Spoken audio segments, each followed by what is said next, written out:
Vamos a conformar la mesa de conducción correspondiente al primer tema de esta mañana. Invitamos al ingeniero Luis Chiara Loaiza, al ingeniero Pedro Coloma y al ingeniero Abner Zapata Toledo a constituirse en la mesa de conducción.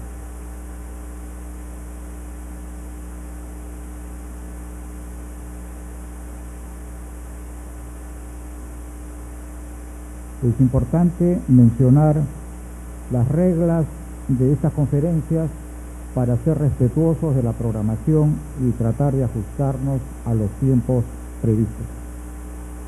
Cada conferencia tendrá una duración de 40 minutos. Los panelistas a cargo tendrán ese control del tiempo, proporcionando los avisos correspondientes al expositor. Al término de la exposición se dará inicio al ciclo de preguntas, el cual tendrá una duración aproximada de 5 minutos. La formulación de preguntas será en los formatos que les han dado al momento de la inscripción y registro. Los panelistas, como son especialistas también, obviamente, del tema, podrán hacer algunos comentarios breves sobre las exposiciones y procesar y formular las encuestas correspondientes. También les reitero que se les ha entregado unos formatos de encuestas que serán debidamente llenados por ustedes y ser entregados antes del final de la jornada. El tema de la primera exposición: soluciones SAP para la fabricación de puentes. Esto será desarrollado por el ingeniero Luis Chiara. El ingeniero Chiara es jefe de proyectos de Soldexa, con más de una década de experiencia en este campo fascinante de la soldadura. Cuenta con estudios de la Universidad Nacional de Ingeniería en la especialidad de Ingeniería Mecánica. Se ha perfeccionado con diplomatura de especialización en Ingeniería de Soldadura en la Pontificia Universidad Católica del Perú. Es pues un profesional experto en estos temas. Invitamos a Luis a dar inicio a su exposición. Voy a hacer una pequeña introducción. A raíz de los últimos fenómenos o desastres naturales, si bien es cierto, ha atacado con bastante violencia a nuestro territorio, esto nos da una nueva oportunidad, ya que el siguiente año, para el próximo 2018, vamos a tener la oportunidad de hacer bastantes fabricaciones, especialmente puentes, ¿no? Esta presentación va a tratar de explicar más o menos la respuesta que tiene SAP para afrontar este nuevo reto, ¿no?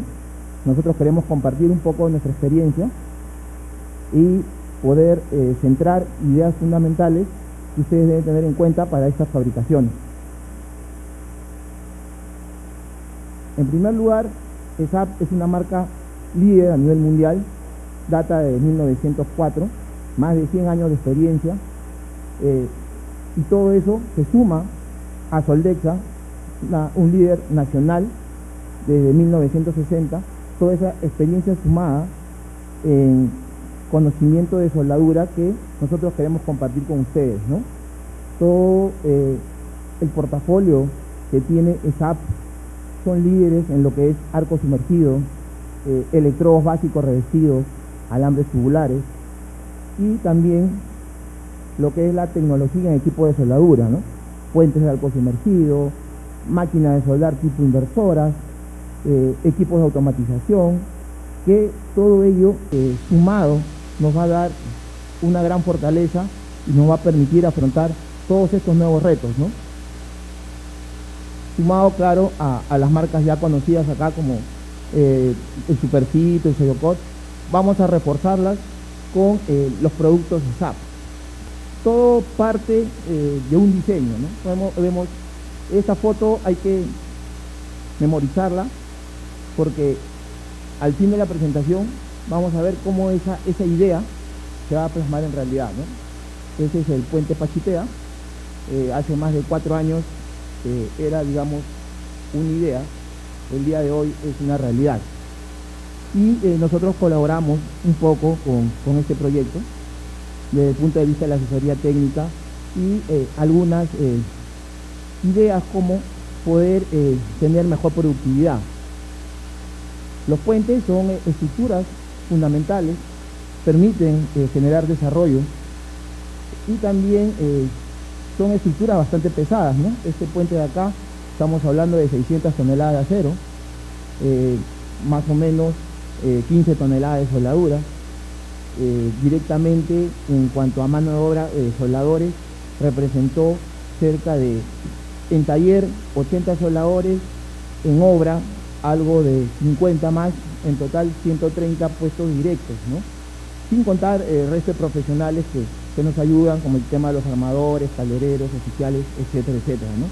Entonces, una estructura de tal envergadura tiene una serie de complicaciones.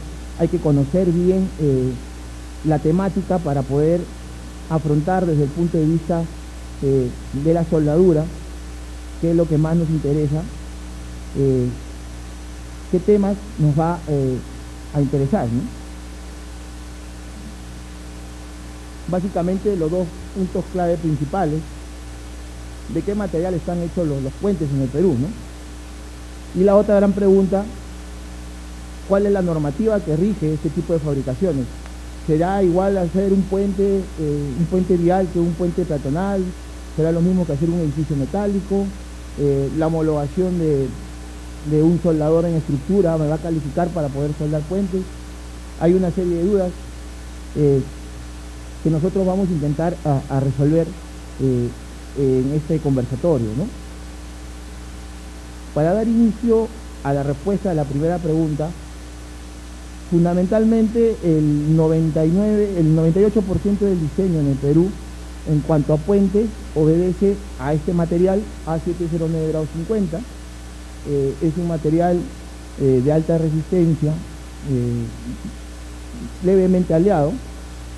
Si nosotros vemos sus propiedades mecánicas, están por el orden de los 450 megapascales, 70.000 libras sobre pulgada cuadrada, una equivalencia en sistema inglés. Y lo más importante es que este material tiene una resistencia a baja temperatura, ¿no? Tiene una resistencia al impacto a baja temperatura, pide a menos 20 grados centígrados 27 joules, ¿no? ¿Por qué es importante este tipo de información? Porque con esta información yo voy a poder definir mejor los materiales de aporte a emplear, ¿no? Si yo simplemente no tuviera ningún tipo de información, no supiera que voy a soldar, podríamos tener muchos problemas, ¿no? En el caso directo de este material, los dos puntos centrales es la resistencia mecánica. Vamos a tener que seleccionar un material que tenga por lo menos ese valor mínimo de resistencia a la tracción o superior, y también un material de aporte que también me dé la misma resistencia al impacto, ¿no? a esa temperatura. La segunda consulta era: ¿y cuál es la normativa de todas estas fabricaciones? La normativa que rige todos los puentes viales es la norma americana AWS de 1.5. Este es un estándar que es bastante interesante. Es todo un reto. Por ejemplo, para comentarle algunas ideas, hay muy pocos procedimientos precalificados. Solamente permite precalificar en lo que es electrodo revestido y solamente electrodos básicos como el 7018. El resto de materiales de aporte tiene que pasar una calificación, tiene que hacer un procedimiento calificado. En cuanto a los soldadores, el nivel de exigencia es mayor. Por ejemplo, cuando uno ha dado su prueba de homologación en un código como el D11, le permiten hacer limpieza con esmeril, con escobillas circulares, ¿no? En el D15 no. El D15 es tan estricto que dice que una vez que la persona empieza a soldar, lo máximo que puede usar como método de limpieza es una escobilla manual, ¿no? Ustedes verán que es un poco más complicado porque en el pase de raíz a veces la escoria se queda un poco adherida. Entonces es ahí donde uno tiene que usar materiales de aporte adecuados, ¿no?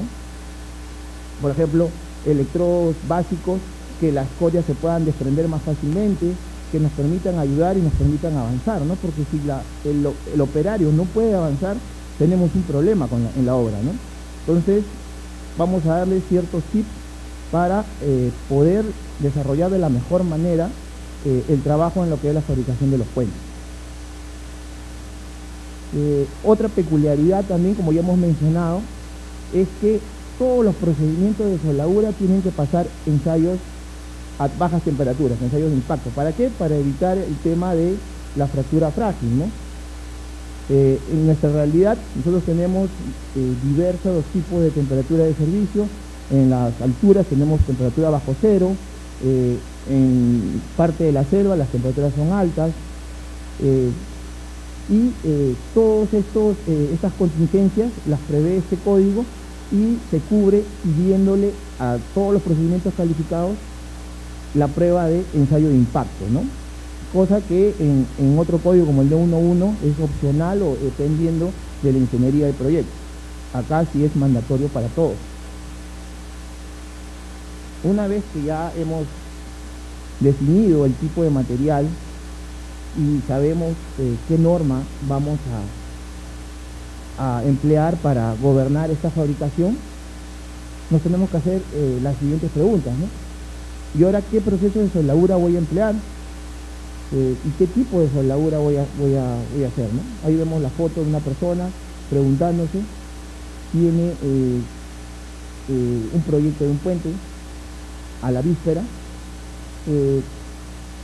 Afortunadamente el material es altamente soldable, si bien es cierto tiene muy buena resistencia, pero tiene una estructura que lo hace fácil de soldar con las medidas adecuadas, ¿no? Siguiendo los lineamientos.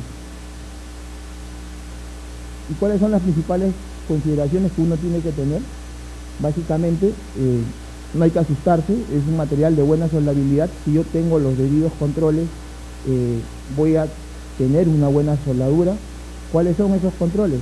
Controlar la temperatura de precalentamiento, si es que los espesores son gruesos, controlar la temperatura de interpase, usar el diámetro del electrodo adecuado, usar los amperajes que me recomienda el procedimiento de soldadura. Todas esas son, digamos, consideraciones que me van a garantizar tener una buena soldadura. Otro punto importante es contar con un proceso que me dé muy buena productividad, ¿no? Más adelante vamos a ver qué procesos tenemos, pero vamos como idea principal seleccionar procesos que me permitan una alta productividad. Para que tengan una idea, en electrodo revestido una persona puede avanzar entre 5 a 6 kilos de soldadura por día, ¿no? Ese es su ratio de productividad del electrodo revestido.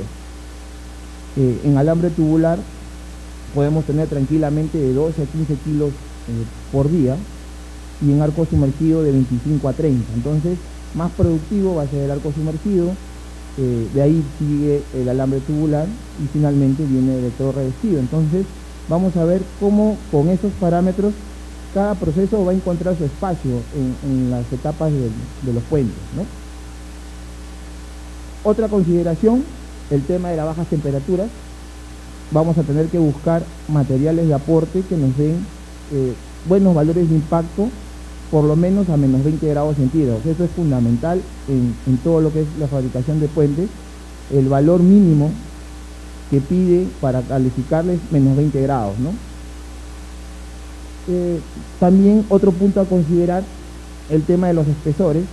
Cuando las luces de un punto a otro punto son amplias, las vigas tienen que tener mayor espesor, ¿no? Mayor espesor de ala principalmente, que es lo que le da la resistencia a la flexión, lo que le permite trabajar como viga propiamente dicha al puente.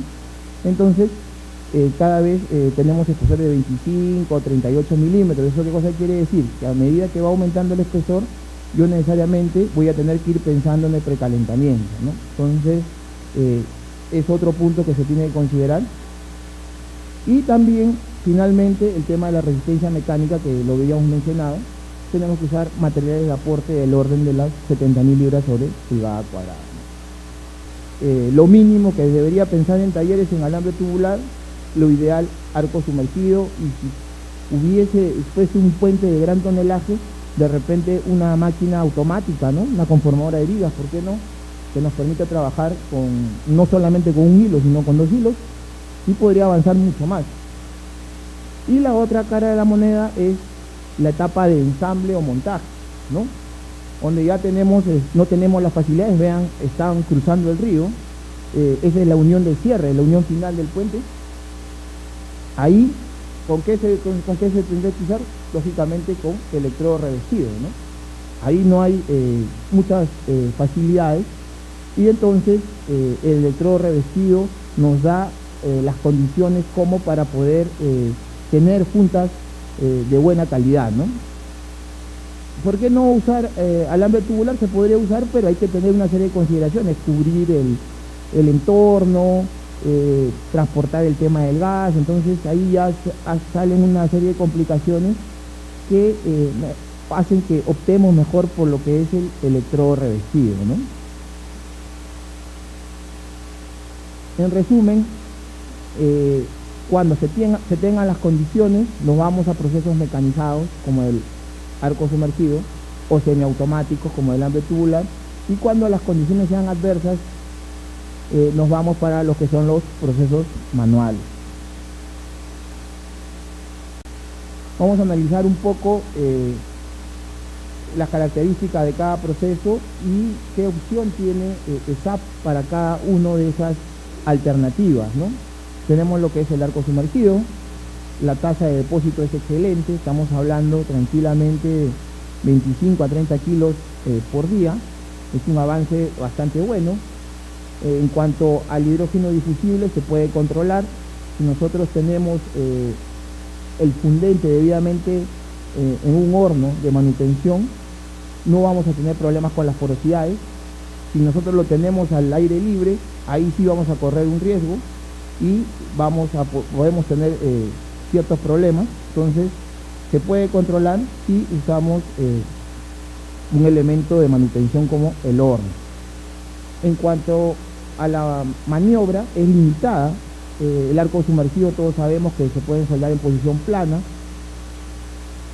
¿Eso qué cosa quiere decir? Que yo tengo que usar aparejos que me permitan soldar en posición plana. En el caso de los puentes, hay que crear machinas de tal forma que las vigas se queden inclinadas y puedan soldar en posición plana, ¿no?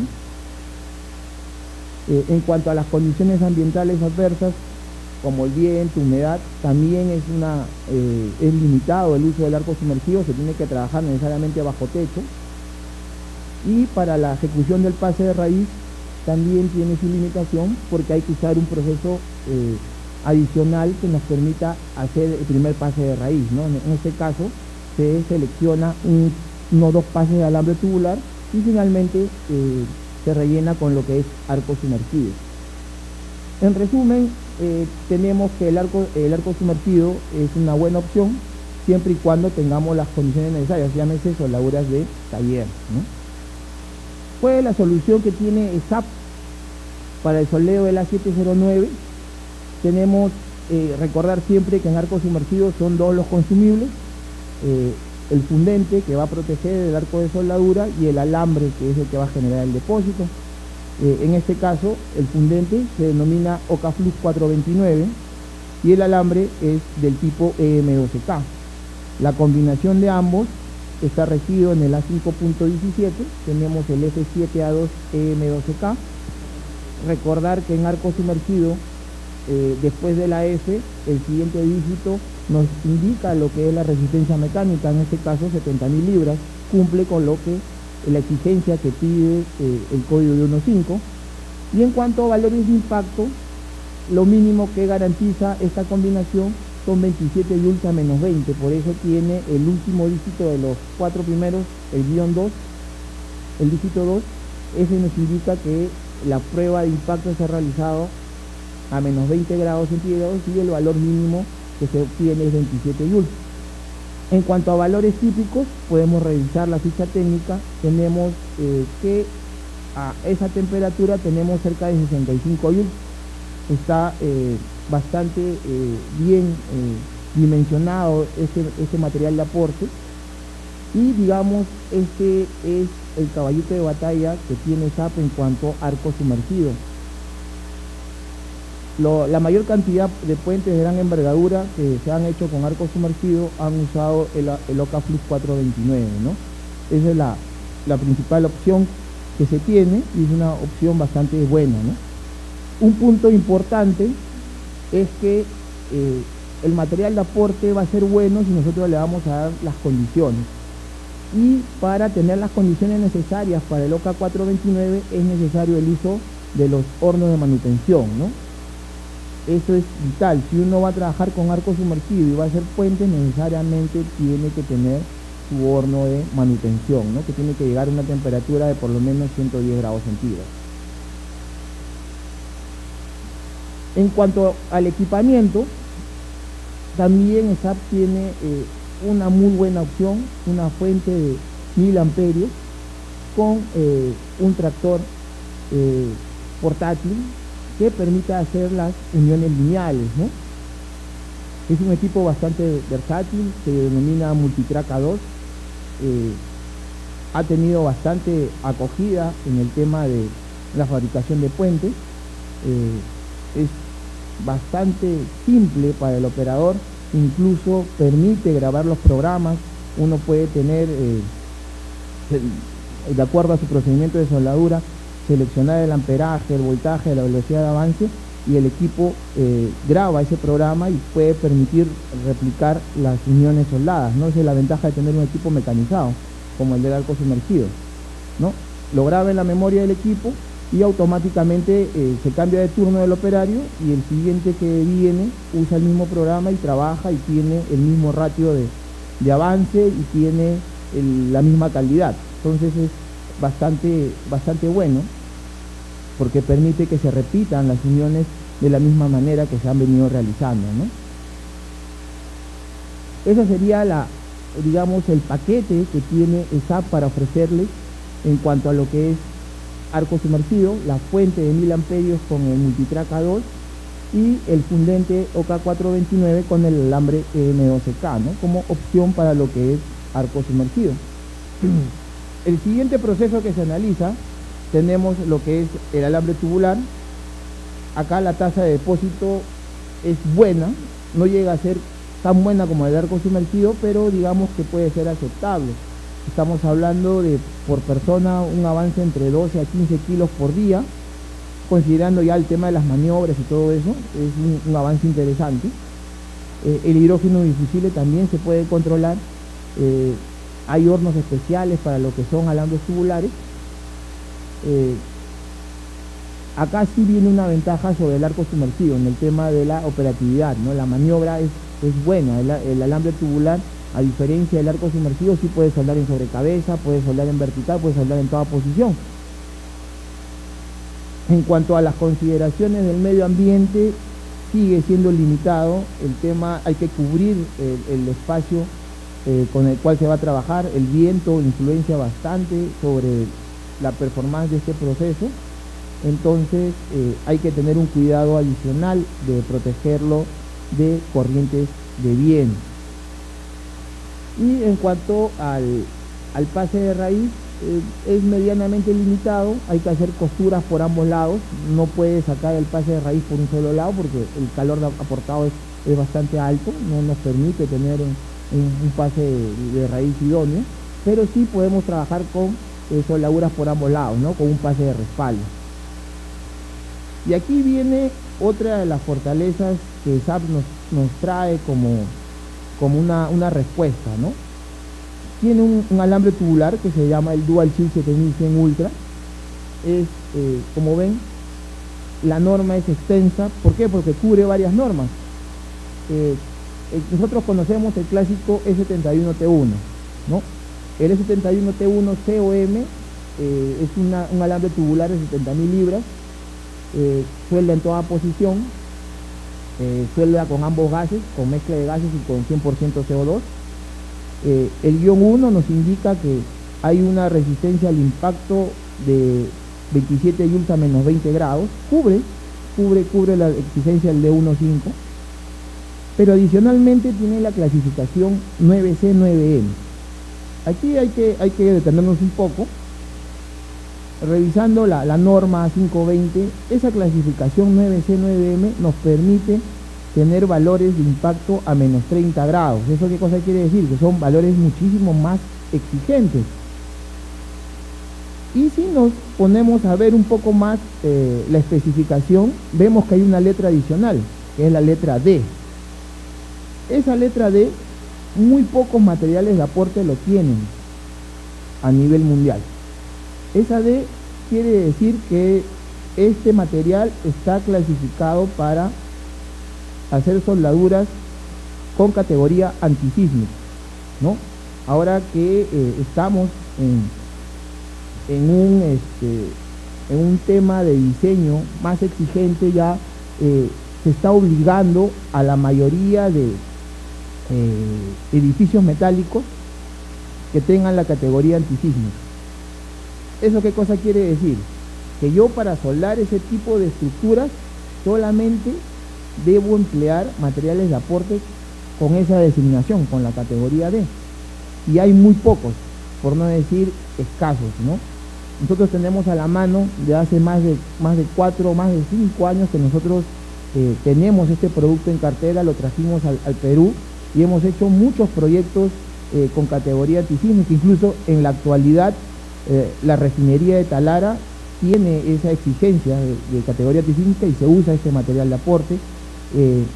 Los puentes también tienen ese requerimiento, y por ello que este tipo de material de aporte es idóneo, ¿no? En cuanto al equipamiento, ESAB no se ha quedado atrás, ha hecho una inversión bastante fuerte y está trayendo al mercado equipos inversores de 400 amperios con la característica de multivoltaje, que se denomina la serie Warrior, con alimentadores, ¿no? Esa es la respuesta que tiene SAP para afrontar los nuevos proyectos y que próximamente se va a ofrecer al mercado. La Warrior 400 es un equipo 350 amperios al 100%. Tranquilamente puedes hablar lo que son alambres tubulares de 1.6.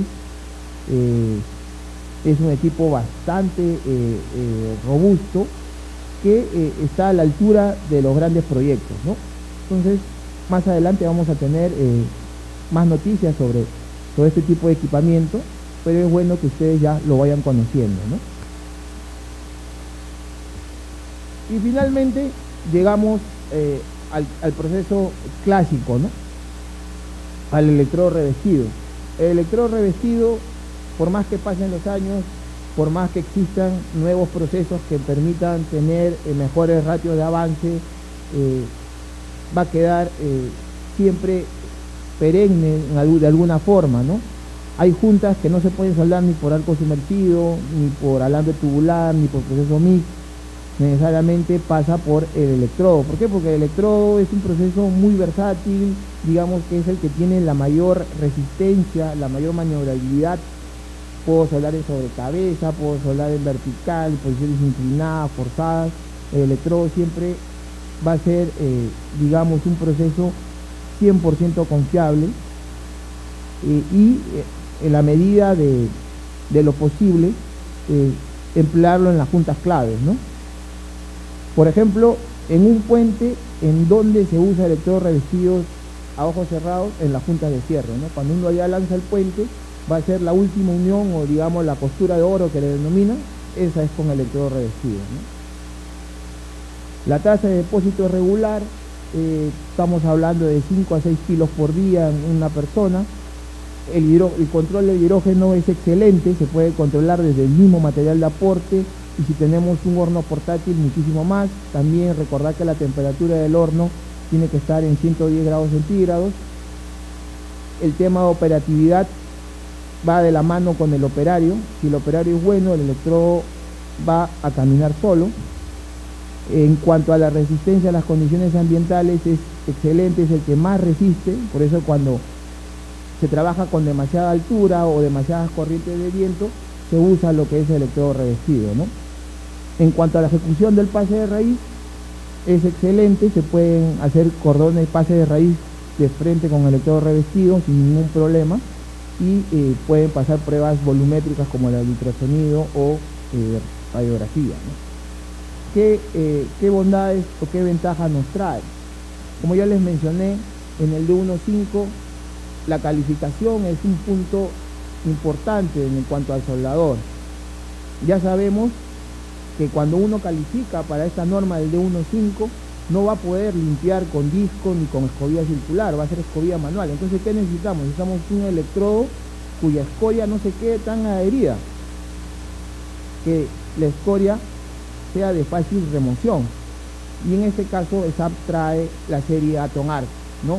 Por muchos años ha sido uno de los mejores electrodos a nivel mundial. Por fin ha podido llegar al Perú. Se han empleado en varios proyectos. Actualmente Talara al 100% usa el Atom Arc, la refinería de Talara usa 100% el Atom Arc. El último puente que les mencioné también usó el Atom Arc para la costura de oro. ¿Cuáles son las ventajas aparte del fácil desprendimiento de la escoria? Que tiene pruebas a menos 45 grados centígrados, una prueba bastante exigente, que muy pocos electrodos lo tienen, y sobre todo tiene una resistencia a la humedad, ¿no? O sea, no absorbe humedad fácilmente, más o menos a condiciones de 75% de humedad relativa y 25 grados, va a demorar 9 horas en absorber humedad. Ahora, ¿eso me va a dar libertad para poder abrir el empaque y soldar la junta de un solo tiro? No. Se podría, pero lo ideal es darle las condiciones al electrodo, ponerlo en el horno de manutención y trabajarlo, ¿no? Siempre hay que ser precavidos, por más que el electrodo sea bueno, no hay que confiarse mucho, ¿no? Hay que tener esa serie de consideraciones.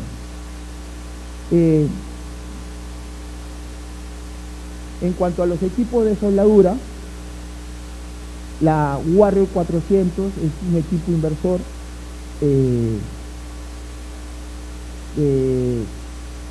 multiproceso. Puede soldar electrodo, puede soldar alambres tubulares, puede soldar proceso TIG, ¿no? Y también es multivoltaje, puede trabajar en los diferentes voltajes que tiene, de 220, 380, 440, y sumado a un gran electrodo como es el Atom Arc, nos deja costuras de muy buena calidad y gran resistencia,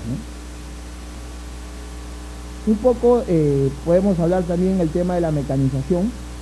ESAP tiene buenos equipos de mecanización, por ejemplo, para el tema de la fabricación de vigas. Cuando el taller no tiene, digamos, un nivel de inversión fuerte como para comprar 2 o 3 arcos sumergidos, se le da una opción adicional. Por ejemplo, tenemos los carritos de los Weldicar, en este caso los Millitrack, que pueden trabajar tranquilamente con alambre tubular, ¿no? Como la soldadura es lineal, el carrito se posiciona de tal manera que haga la soldadura lineal usa de riel todo el alma de la viga, y puede hacer uniones soldadas de buena calidad, ¿no? Ahí tenemos un ejemplo de un pequeño puente que se hizo con el Millitrack. Lógicamente ahí se usó el alambre Dual Chill 7100 Ultra 71.1C. Una vez que nosotros sabemos el tipo de material, sabemos la normativa, podemos seleccionar mejor los procesos, seleccionar los consumibles y podemos terminar la obra, ¿no? Yo les dije cuando comencé la presentación que se me modificaran la foto inicial, que era el proyecto del puente, ¿no? Estaba dibujado en AutoCAD, y esta es la foto real, ¿no?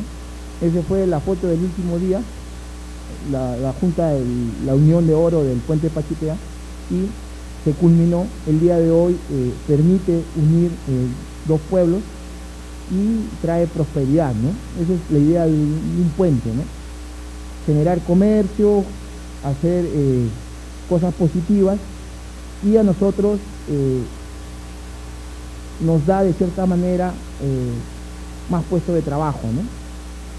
Si nosotros hacemos las cosas bien, podemos llevar que este tipo de proyectos se hagan de buena manera. Tenemos por lo menos más de 100 puentes que se tienen que hacer. Eso quiere decir que podemos tener muy buenas posibilidades de entrar en participar en estos proyectos, pero tenemos que estar preparados, ¿no? Y a modo de resumen, ya para terminar, básicamente 4 ideas fundamentales. Cumplir los requerimientos del D1.5, principalmente el tema de la resistencia y la resistencia mecánica a la tracción y la energía absorbida o el impacto a menos 20. Considerar el tema del calor de aporte, hay que controlarlo, hay que seguir el procedimiento de soldadura al pie de la letra, y también un punto que sí los soldadores tienen que tener en consideración, el tema del ancho del cordón, ¿no? En el tema de puentes es bien delicado, y hay que tener cordones lo más angostos posibles, ¿no? En la medida de lo posible, una recomendación 16 milímetros, ¿no? Para el tema de grandes estructuras, recordar que siempre lo ideal es usar soldaduras mecanizadas, ¿no? Y después ir al semiautomático y finalmente en el manual.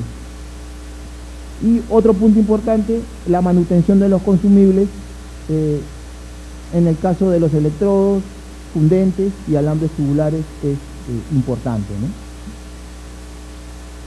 Bueno, espero que les sirva esta información.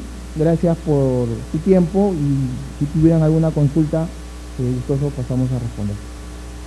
Muchas gracias, ingeniero Luis Chiara, por su interesante y actualizada exposición. Y vamos a pasar a 5 minutos de preguntas. Entonces invitamos al auditorio a compartir con nosotros sus inquietudes. ¿Okay? La primera pregunta está relacionada a las propiedades de resistencia al impacto que mencionó en su exposición, ¿no?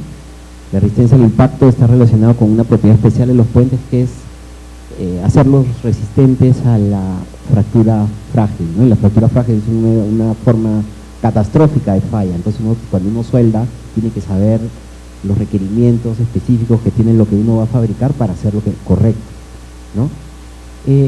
Ya desde el punto de vista operativo, cuando yo soy soldador y estoy construyendo algo y sé que la resistencia al impacto es importante, mencionaste algo del ancho del cordón de soldadura en las conclusiones. ¿Existe algún cuidado adicional que yo tenga que hacer para cuidar la resistencia al impacto de lo que estoy fabricando? Bueno, existen varias formas de controlar, ¿no? Uno puede ser controlando la temperatura de interfaces, que también es el procedimiento de soldadura. Otro, seguir, por ejemplo, el D1.5, a diferencia del D1.1, una de las variables esenciales es el calor de aporte. O sea, el calor de aporte está en el procedimiento que uno va a seguir. Entonces, no hay forma de que yo trabaje con más o menos amperaje sin que eso a mí me llamen como soldador la atención, ¿no? O sea, el calor de aporte es mandatorio y se tiene que cumplir como un valor máximo, no se puede exceder. En lo que sí normalmente siempre fallan, y por eso le puse hincapié, es en el ancho del cordón, ¿no? A veces hacen cordones demasiado anchos y ustedes se dan cuenta las consecuencias, porque físicamente cuando uno hace un cordón ancho, ¿qué pasa con las vigas? Se deforman, ¿no? Ese es un indicio de que el calor de aporte ya se ha excedido, ¿no? El exceso de deformación. Y un punto importante sí es controlar la temperatura de interfaz,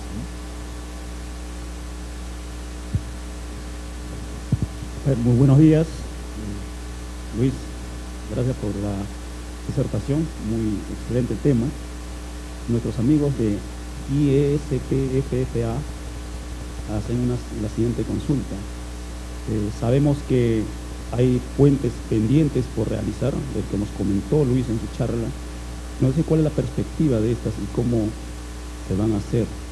Más o menos entiendo que me quiere preguntar qué expectativas hay sobre estos puestos de trabajo que va a generar. Claro, el plan de reconstrucción nacional es bastante ambicioso. Digamos, desde nuestro punto de vista metalmecánico, el inicio no ha sido tan directo, pero para que tengan una idea, la reconstrucción nacional ha comenzado por la fabricación de casas, ¿no? Lamentablemente todas las casas son prefabricadas, son de drywall, ¿no? Entonces, la inversión ha sido de 90 millones de soles. Ya se están fabricando todas esas casas. Una vez que se termine esa fabricación de esas casas, vienen lo que son los puentes.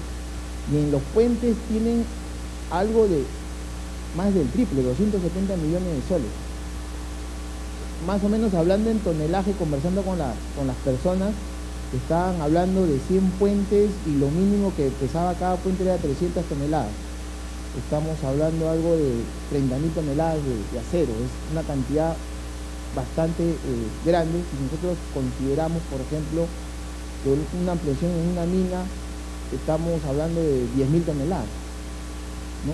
10.000 toneladas de acero, o sea, es el triple. O sea, podemos traer tranquilamente más de directamente 2.500 a 3.000 puestos de trabajo directo solamente en armado, soldadura, metalmecánica. Ok, una pregunta más de la empresa Jersey. ¿Existen soluciones de alambre tubular sin gas? Claro, sí, es una pregunta interesante. Lo que sucede es que por geografía uno tiene, digamos, cierta influencia, ¿no? Particularmente de este lado del planeta, en Perú, nos ha ido bien con lo que son alambres tubulares con gas. Sí, nos ha ido bien. Pero si uno va a otras latitudes, puede ser en Estados Unidos, ahí trabajan con ambos, ¿no? Trabajan con alambres sin gas y con gas, dependiendo, bueno, del tipo de ingeniería y del tipo de avance. Pero para lo que es puentes es un alambre especial, que es el 71T8, ¿no? Es un alambre especial sin gas, pero que es extremadamente un poco más costoso, ¿no? Eso es lo que hace también la limitación de ingresar al mercado nacional. A veces los constructores ven el costo directo y prefieren una opción que es productiva y más atractiva desde el punto de vista económico, ¿no?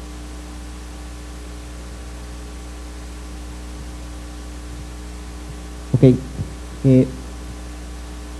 soy un soldador certificado para soldadura estructural. ¿Puedo trabajar en construcción de puentes? ¿La certificación es diferente? ¿Tengo que hacer algo adicional?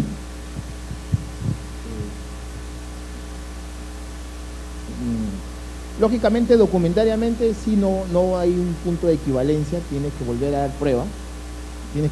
prueba. Pero si tú ya has tenido una homologación anterior, digamos que en el D1.5 tienes un 75% de posibilidad de aprobar. ¿Por qué?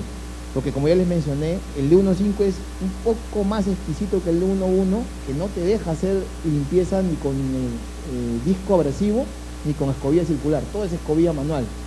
Entonces es un poco complicado para algunos. Muchos buenos soldadores que yo he conocido, cuando han dado prueba en D1.5, no la han pasado bien, han tenido que dar una segunda prueba para poder pasar, ¿no? Entonces, básicamente, prepararse para los nuevos proyectos. Ya saben ya que si vamos a postular un puente, tenemos que ir practicando sin usar el disco ni la escobilla circular. Con la práctica van a tener un buen nivel y van a poder pasar satisfactoriamente su prueba, ¿no? Ok, terminamos el ciclo de preguntas y doy pase al conductor. Gracias. Bien, agradecemos la brillante exposición del ingeniero Chiara y la participación del ingeniero Pedro Coloma de Soldexa y Abner Zapata Toledo de Senat. Lo despedimos con un fuerte aplauso.